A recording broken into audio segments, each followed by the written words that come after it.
Hey guys, how's it going? Go see Rich here today, and today we're going to be trying to fix our faucet with this Danco sprayer kit fixer pull-out spray hose, blah blah blah blah blah. As you can see, I pulled this out of in there. This is a pretty expensive faucet, and what happened was the braided line all of a sudden broke.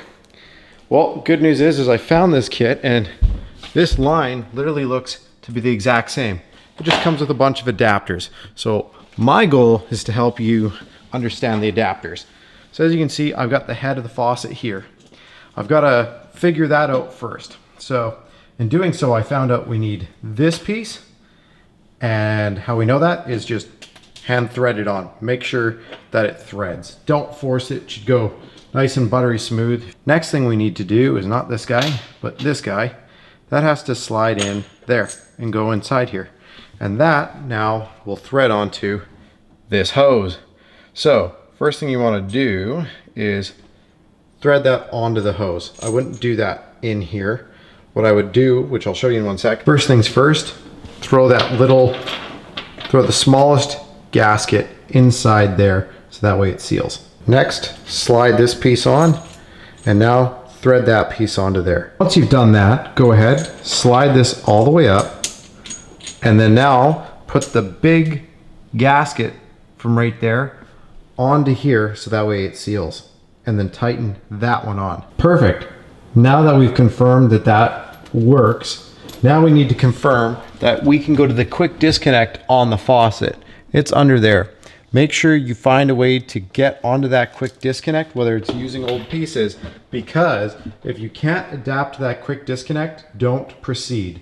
It means that that faucet, unfortunately, won't work. I'll show you how I adapt to this quick disconnect, but as you can see, all these are for different quick disconnects. They give you quite the abundance of them, so hopefully one of these will work for you. Funny enough, I'm gonna have a double quick disconnect. I found after measuring, I had this piece. This was the old piece that went and downsized for the other line. Well, this doesn't come with a reducer, which is fine, so I took that off, and funny enough, I found a barb that fits onto here, and it gives you another quick disconnect. And this quick disconnect will connect onto here, which will allow me to go onto that hose. So all you do to install that is pull the sheath back, and look at that. Now I can technically screw that onto there, and I have a hose. So in my case, this should work. This is important. Find both ends through before you go through the craziness of trying to thread it through, because if you damage this line while threading it through, then you can't return it and you're out that money. I will say this, I can't believe the price of this once again. I got this for like $27 from Home Depot, which is much cheaper than a lot of the options I've seen online. Now that we know we've found a combination that works, it's time to feed this through. Now, I would suggest feeding from the bottom up. You can try the top down first, but there will be a lot more lines at the bottom. So you want to go under the faucet, look straight up, and try to feed this through and see if you can get it up and through. Make sure it does not exceed the diameter of this hose, because if it does, you're not going to get it through there. I noticed mine had this. So what I ended up doing is drilling into it and then pulling it out. If you have the ability to, you could even try putting a screw or something small right here and then prying it out if yours has a holder like so. It is useless. It does not need to be in there. Get rid of it. Seesaw it back and forth until it pops out of here. Now that we've got that popped out, let's go ahead and screw on our assembly and see if it sinks back in like it should. If you want, put this back in, make sure it lines up. That is a lineup ring for when the hose goes back in, so just look in there and make sure, yep, mine looks like this is how it should be put. So, like I said, just make sure it's in the orientation it should be in. Now this feels pretty tight to go in. That's because of that O-ring. It's meant to make sure it holds on to it. If that drives you bonkers, go ahead and you can cut out the O-ring and then let the weight of the weight that was on the old line hold it in.